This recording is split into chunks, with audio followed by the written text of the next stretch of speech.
Bonjour à tous. Alors aujourd'hui, on va réaliser ensemble une carte d'anniversaire que j'ai faite il y a un petit moment pour ma maman. Et j'ai utilisé pour ça le tampon Schweinflower. C'est un tampon qui était offert en cadeau pour toute commande passée pour les 6 ans de la marque. C'était l'hiver dernier. Donc j'ai utilisé ce tampon puisque c'était un tampon anniversaire et que je suis venue coloriser à la fois à l'aquarelle et à la fois au Derwent Intense.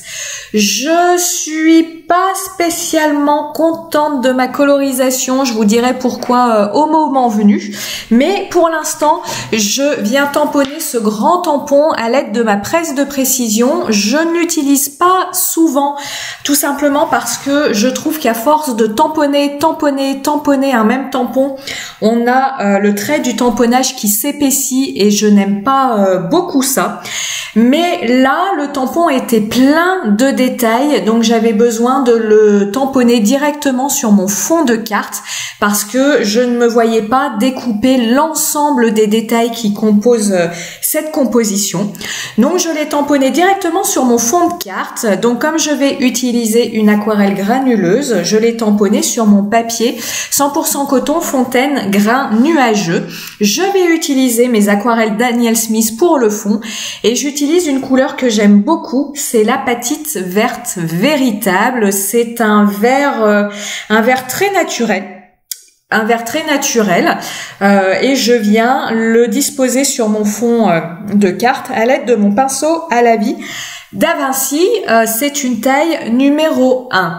Je vais dans un premier temps faire une première couche très diluée que vous voyez de cette aquarelle et puis je reviendrai intensifier certaines zones avec une aquarelle moins diluée à l'eau. Là, vous voyez, ça me gênait mon tampon, malgré que j'ai fait 3 passages avec ma presse de précision, il y avait quand même des endroits qui n'étaient pas bien tamponnés. Donc je suis passée avec un feutre noir évidemment waterproof, je crois que c'est un feutre noir de marqueur Unipin. À vérifier. Voilà, je suis revenue compléter quelques détails parce que je vous le rappelle, avec mes histoires d'aquarelle granuleuse, je suis prise dans un dilemme. C'est-à-dire que pour bien faire ressortir la granulation, vous êtes en train de le voir, elle est en train de se former là au centre de ma carte, cet effet de granulation. Donc pour bien voir apparaître la granulation, à plus vous allez utiliser du papier texturé, à plus l'effet de granulation va apparaître. Qu'est-ce que l'effet de granulation? C'est en fait les pigments qui composent votre aquarelle vont se séparer au contact de l'eau et vont venir se mettre dans les rainures de votre papier. Donc à plus votre papier est texturé, à plus l'effet de granulation se voit. Mais à l'inverse, à plus votre papier est texturé, à plus vos tamponnages ne sont pas nets sur votre papier. Donc là, voilà, j'étais un peu prise dans un dilemme. Je voulais absolument utiliser ce vert tout simplement parce que c'est la couleur préférée de ma maman. Mais donc je voulais absolument utiliser ce vert et faire apparaître tout le pouvoir magique de ce vert, toute cette granulation. Et pour ça, voilà, j'ai dû tamponner à même le papier. Donc je vous le disais, une première couche d'aquarelle très diluée. Je reviens ici intensifier certaines zones.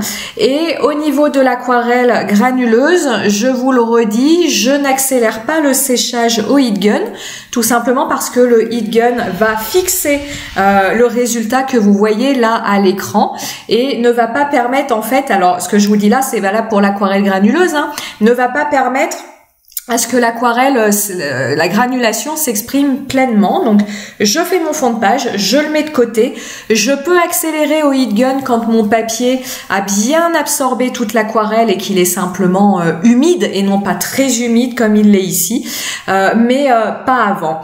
Vous voyez, je suis venue avec un spray Ease Ink, le spray doré, ajouter des touches de doré à mon fond de carte. Ça c'est pareil, c'est quelque chose que je fais souvent. J'aime bien mixer les matériaux, donc faire c'est pas une sous-couche, mais en tout cas une première couche à l'aquarelle et revenir avec une encre en spray. Donc là ici c'était le spray Ink doré, mais vous pouvez utiliser n'importe quelle encre en spray. Venir ajouter de la texture et vous pouvez chez vous faire des essais sur des petites chutes de papier d'aquarelle. Moi c'est ce que je fais régulièrement en off. Je vous montre pas ça en vidéo, mais je fais des essais pour voir. Je fais cette première couche d'aquarelle comme je vous l'ai montré à l'écran, et puis je viens vaporiser par-dessus de l'encre en spray et je regarde le résultat en fonction du taux d'humidité de ma première couche d'aquarelle. C'est-à-dire que pour un essai, je viens immédiatement vaporiser l'aquarelle. L'encre en spray sur mon aquarelle qui est bien humide. Sur un autre essai, j'attends un petit peu que le papier ait eu le temps de boire mon aquarelle pour mettre ces taches d'encre. Sur un troisième papier, j'attends encore plus et puis je vois les résultats différents que cela donne. Et après, dans ma réalisation, selon le résultat souhaité, je laisse le temps de séchage qu'il me faut. À savoir, à plus vous allez attendre que votre aquarelle sèche, à plus vous allez avoir des taches non fondues au niveau de l'encre en spray que vous allez ajouter à votre fond aquarellé. Là, j'ai ajouté mon doré immédiatement.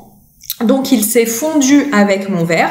Si j'avais attendu un petit peu plus, on aurait vraiment eu des taches dorées bien plus délimitées, bien plus définies par rapport à mon fond vert.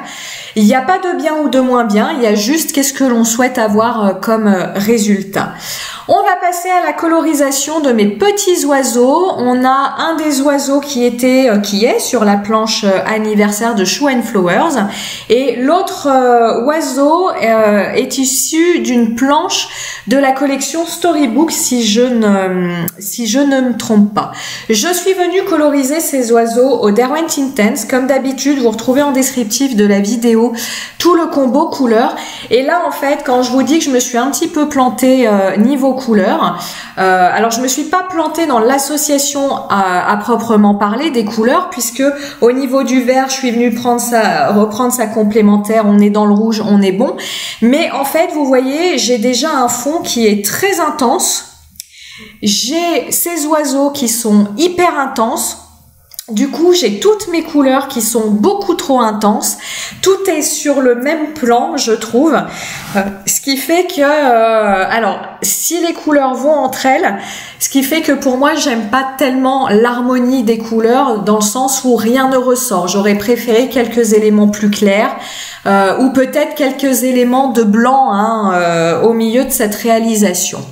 Je rajoute une touche de Glossy Accent sur mes deux oiseaux et vous voyez, je suis venue monter ma carte sur un papier Paint On.